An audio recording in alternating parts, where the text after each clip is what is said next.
Morning, everyone. This is Ryan Ettner with your Tuesday, November 19th morning wake-up call. In overnight trade, we see corn move just a little bit higher, but that is enough to take the march back to the 440 fair value level.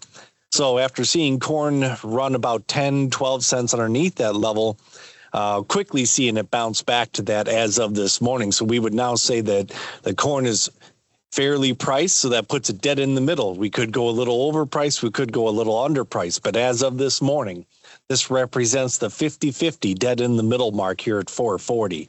Over in beans, still seeing the January beans as of this morning at 10.06, still well under fair value there. Fair value there is 10.35 in January, so there is some more upside in beans, but there is also still concern of China slowing down their purchases. And we're seeing that in overnight trade yet again, where they have the beans slightly lower, mostly on concerns that China is going to slow or stop their buying of U.S. beans. We did see 8 a.m. sales for beans yesterday. In fact, we saw sales for beans, meal, and oil, but that destination was not China, and China is the main concern.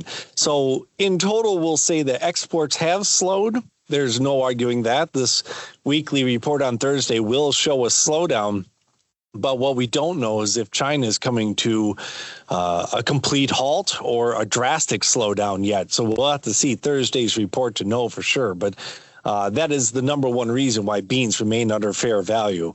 We'll also briefly mention South American weather, briefly mention it because still Brazil seeing solid rains, and Argentina, which did have a slightly drier forecast last week, is now back to moderate to active rains as well. So there, as far as the 10-day maps go, there are no major concerns on that map. Flipping over to wheat, the good to excellent rating for the hard red winter wheat at 49%. That's the best on this given week in 5 years.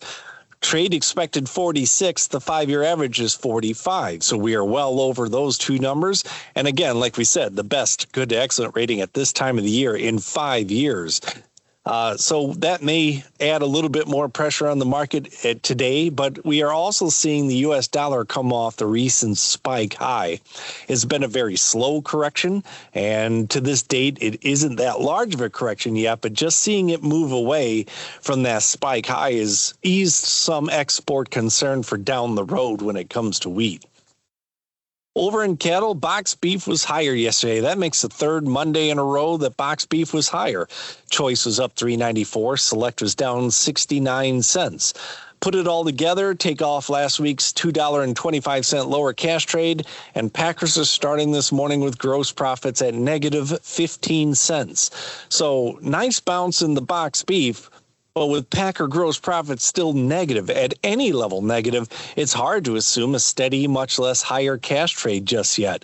One other thing to mention about the box beef is that 2 Mondays ago, the box beef was higher. All the other 4 days was lower.